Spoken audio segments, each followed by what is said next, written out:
Primero, quería comentarles que tal vez por la deformación profesional o la experiencia, no sé, creo que es importante señalar que todos hablamos desde algún lugar, ¿no? Todo lo que decimos, la forma como lo decimos, los temas en que trabajamos, están marcados por huellas que han ido dejando nuestra historia en cada uno de nosotros.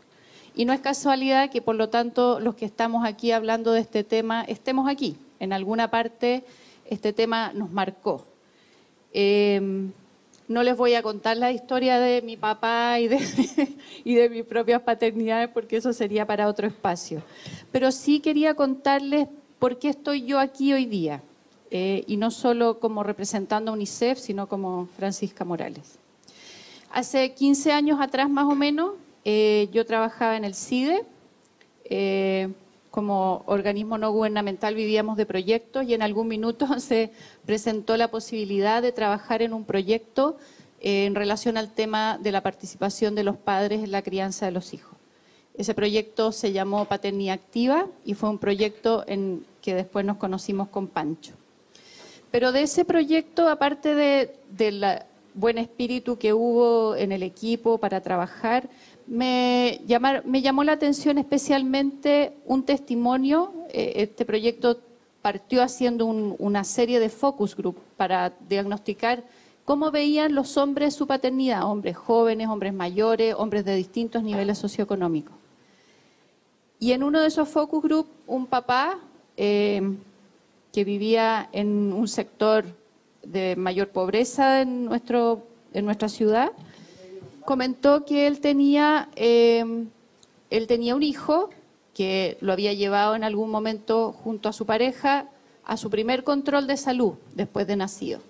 Y cuando llegó al control, la persona que lo atendió le dijo, bueno, le toca, pase, y él se levantó con su hijo en brazos y le dijo, no, es que solo cabe uno en el box. Entonces él dijo, ok, voy yo. Y se levantó con su guagua. Entonces la persona que lo atendió le dijo, ah, bueno, entonces que pasen los dos. Entonces, en el fondo su relato, él decía, eso que me pasó ahí me pasaba en los controles prenatales porque la persona que nos atendía no me miraba, no me dirigía la palabra, no me hablaba a mí como si esto fuera un tema mío, le hablaba todo el rato a mi pareja. Eso fue, yo diría que tal vez una experiencia que me transmitió la importancia que tiene el trabajo que podamos hacer para ser más inclusivos, ¿no? Y cómo poder de ahí empezar, de alguna manera, algo quedó dando vuelta en mí muy fuertemente. Y otra experiencia que quería comentarles fue en algún momento, revisando material sobre el tema de paternidad, me tocó mirar un trabajo que se hizo en México, en que le preguntaban a los niños, le pidieron a niños que dibujaran su padre, algún tema, algo que hablara de su padre. Y uno de ellos, un dibujo, yo vi el dibujo, vi el libro, no estuve con los niños, uno de los dibujos era un espermatozoide. Entonces, yo decía, obvio, claro, para este niño no conoció a su padre. Él sabe que hubo alguien que puso su espermatozoide. Y qué importante, pensaba yo, cómo la presencia o la ausencia de esta figura paterna marca la vida de las personas para bien o para mal, ¿no? Y qué importante, por lo tanto, el rol de esa persona, aunque esa persona no esté. Esa persona tiene un espacio mental, un espacio emocional en la vida de todos nosotros. Y por lo tanto, ¿qué es lo que me pasó a mí? Que yo creo que me ha pasado también como terapeuta cuando en las situaciones más clínicas, que cuando uno empieza a ver un fenómeno, uno no puede dejar de verlo. Y lo ve en todas partes. Y por lo tanto, cuando yo vi esto que le pasó a este papá en un consultorio, cuando vi este dibujo de este niño, empecé a ver cómo en el sistema educacional también solo se dirigía a las mujeres, a las mamás, cómo en el sistema de salud pasaba esto de manera más recurrente, pero cómo también pasaba en otras esferas de la sociedad en que finalmente era la mujer la única responsable de la crianza de los hijos y se dejaba a los hombres marginados de esta maravillosa experiencia, ¿no? Por lo tanto, esto se transformó de alguna manera en una cruzada que después con el tiempo estuvo enmarcada en lo que hoy es mi trabajo, que es la promoción de los derechos de las niñas y los niños y, entre otras cosas, la promoción del derecho de niños, niñas y adolescentes a tener un padre más presente. Y aquí entro en el tema de la perspectiva de los derechos en relación al tema de la paternidad. Siempre es bueno recordar, y me lo he propuesto así en todas las presentaciones, que la Convención sobre los Derechos del Niño es un tratado internacional, universal, que es uno de los tratados más ampliamente ratificados por todos los países. Por lo tanto, representa un consenso a nivel mundial tremendamente importante. Chile suscribe este tratado el año 90 y en la medida en que Chile se hace suscriptor de la Convención, se hace Estado parte de la Convención, se obliga a hacer cambios importantes para cumplir con estos derechos que aquí se proponen para niños, niñas y adolescentes. ¿A qué obliga la Convención? La Convención nos obliga como Estado, al Estado principalmente, pero a toda la sociedad, a transformar las leyes, las políticas, los mecanismos de gestión y las prácticas a fin de que podamos, entre todos, hacer realidad que los derechos de cada uno de los niños, niñas y adolescentes del país se cumplan. ¿Cuáles son los principios que la rigen? El primero de ellos es el de no discriminación, es decir, que todos estos derechos que se plantean en esta convención sean garantizados y cumplidos para todos los niños y las niñas que viven en este país, independiente de su nivel socioeconómico, de su sexo, del tipo de familia que vengan, de la cultura que tengan, del país del que vengan, incluso porque viven en este país, tiene que tener garantizado ese derecho. Por otra parte, el principio de interés superior, que nos dice, que nos obliga a quienes estamos a cargo de garantizar estos derechos a preguntarnos en cada decisión qué es lo mejor para ese niño.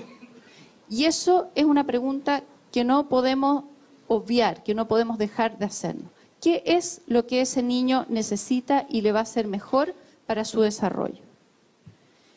El principio de autonomía progresiva tiene que ver con que los niños van creciendo, se van desarrollando y sus facultades van cambiando y por lo tanto sus grados de responsabilidad y autonomía van siendo cada vez mayores.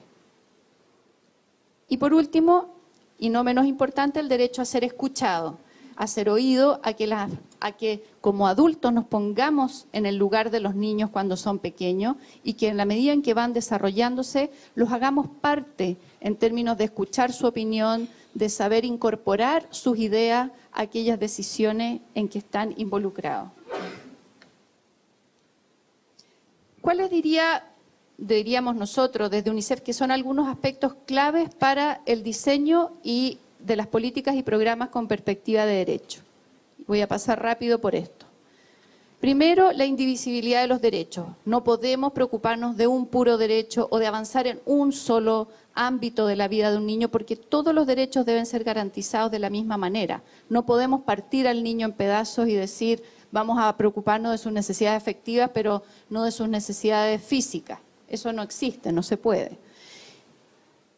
Segundo, tremendamente importante tener en cuenta una mirada sistémica, porque si bien nos importa que el niño esté al centro de la política pública, todo lo que ocurra en los otros niveles de la vida de los niños lo van a afectar de una u otra manera. Afecta la vida de un niño la estabilidad económica y política del país. Afecta la vida de un niño las políticas locales y cómo los gobiernos municipales manejen y administren sus dineros. afecta la vida de un niño que el padre y la madre tengan un trabajo, tengan ingreso y tengan una buena calidad de vida y tengan una buena salud mental. Afecta que la educación sea de calidad. Y por supuesto que lo afecta todo lo que ocurra al interior de la familia en términos de pautas de crianza, buen trato, cariño, cuidado y respeto. Tercero, la perspectiva de ciclo vital es clave. ¿Por qué? Porque no todos los niños tienen las mismas necesidades en cada uno de sus momentos de la vida. La necesidad en términos de tener una salud adecuada es la misma, pero va variando de acuerdo a cómo va variando su desarrollo y por lo tanto tenemos que estar atentos a dar respuesta también en esta medida mirando cuál es la característica propia del ciclo vital. Y por último, el rol clave de las familias, y aquí me detengo un poco más. Primero, aquí hay 2 artículos de la Convención que los quise poner completos porque me parecen tremendamente importantes. Las familias son las principales garantes de que los derechos de niños, niñas y adolescentes se cumplan. Es decir, son los padres, madres u otros cuidadores a cargo de estos niños que deben velar porque ellos puedan tener aquello que necesitan para desarrollarse plenamente. Son las familias, por tanto, cuando ellas no pueden cumplir plenamente con este derecho, las que deben acudir al Estado que debe cumplir este rol por las familias. Y aquí estamos hablando de las familias porque creo que es importante que consideremos 2 cosas. Una, que las familias son diversas y cada vez más diversas y por lo tanto las respuestas que entregamos desde el Estado, desde los distintos sectores de la sociedad, tienen que ser flexibles y ir adaptándose a los nuevos tiempos y a las nuevas realidades de las familias. Y un segundo artículo, que es el artículo con el cual yo encontré que estaba trabajando realmente por cumplir los derechos de los niños al trabajar el tema de paternidad, es este. Porque la Convención señala claramente que los Estados partes pondrán el máximo empeño en garantizar el reconocimiento del principio que ambos padres tienen obligaciones comunes en lo que respecta a la crianza y el desarrollo del niño. ¿Qué significa esto? Que cuando hacemos avances como sociedad en la inclusión de los padres en la crianza, no le estamos haciendo un favor a nadie, estamos cumpliendo con un deber que tiene el Estado y que tenemos todos los miembros de la sociedad por avanzar en esa línea. ¿Qué hemos hecho desde UNICEF? UNICEF trabaja en los países apoyando principalmente las iniciativas gubernamentales, pero también poniendo algunos temas que cree que pueden ser importantes o que van quedando más atrasados.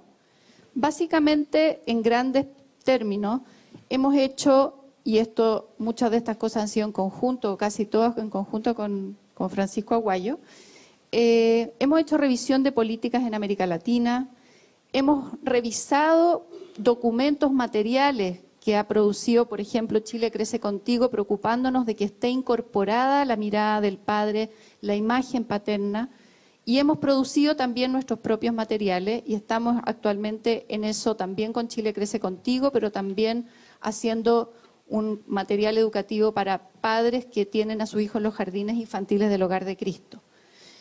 Hemos hecho mesas técnicas de discusión, abogacía en el Parlamento y en los medios de comunicación y capacitación de personas que trabajan con familias. ¿Cuáles vemos que son los grandes avances en este tema en Chile?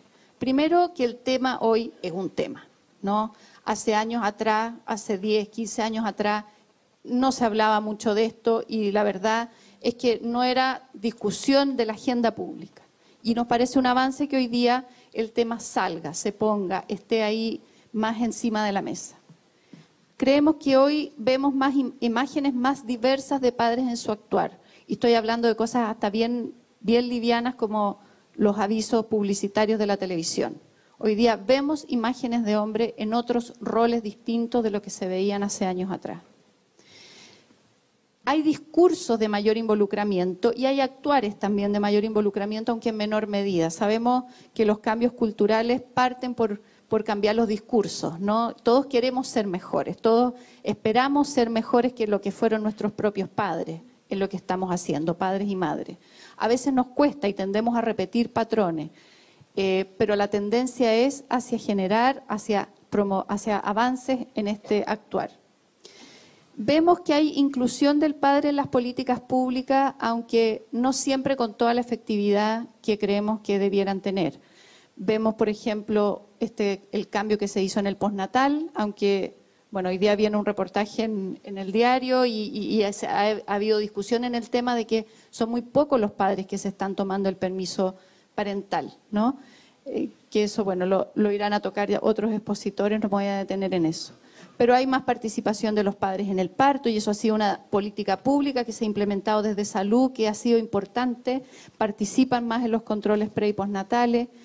Y tenemos también una nueva ley de cuidado personal de los hijos en que los padres son reconocidos como personas, como potenciales cuidadores de sus hijos también, y no se da por obvio que es la madre la que tiene que estar a cargo. Desafíos, yo diría que son muchos y grandes. Primero, nos parece tremendamente importante seguir avanzando en los indicadores de igualdad de género. Cuando uno le pregunta a los padres por qué no se toman el postnatal, es porque muchos de ellos ganan más que su señora y eso les va a disminuir sus ingresos. Y no podemos seguir viviendo en una sociedad en que hombres y mujeres ganan diferente y las mujeres ganan menos por un mismo trabajo. Cosas de ese tipo tienen que seguir cambiando de manera decidida desde las políticas públicas. También esperamos que haya señas claras de responsabilidades compartidas en la crianza y que otras políticas, por ejemplo, como el derecho a la cuna, avance decididamente a que sea el derecho a la cuna para hombres y mujeres con hijos pequeños y no solo para las mujeres. O que, por ejemplo, pudiera existir un fuero para el padre cuando el padre ha tenido un hijo y no solo para la madre. Cualquier seña en que se le transmita a la sociedad que tener un hijo es responsabilidad compartida nos parece tremendamente importante. Un tercer aspecto que creemos relevante, tremendamente relevante, es el abordaje intersectorial del tema. En general trabajamos algo con educación, mucho con salud y con desarrollo social. Pero ¿qué pasa con trabajo? ¿Qué pasa con obras públicas? ¿Qué pasa con Hacienda? Con otros sectores de la sociedad que tienen que poner su parte, no solo hacia afuera, hacia las políticas que generan, sino también a preguntarse, bueno, ¿somos nosotros, ministerios varios, buenos lugares para compatibilizar la vida laboral y familiar? ¿Damos a la gente que trabaja en el sector público el espacio para tomarse el postnatal, la posibilidad de ser un padre presente? Y en esto, por supuesto, el sector privado es clave, ¿no? Tenemos que trabajar más con las empresas y también en ese sentido, en el sentido de cómo las empresas se miran hacia adentro y cómo también pueden generar discursos hacia afuera. Y por último, y lo dejé al último porque creo que finalmente, más allá de las políticas, es lejos lo más relevante, a partir de esa experiencia que les conté al principio, la formación de personas que trabajan con familias nos parece tremendamente importante, porque en la medida en que uno abre los ojos y se puede dar cuenta de las cosas que pasan, puede no dejar de ver y ser más inclusivo en la mirada, en las palabras, en la forma en que usa el lenguaje. Y ese trabajo que es uno a uno de la persona que recibe a la familia en la escuela, que recibe a la familia en el consultorio o en el hospital, nos parece que es donde se juega gran porcentaje de cómo los hombres se van sintiendo cada vez más incluidos en la crianza de sus hijos. Muchas gracias.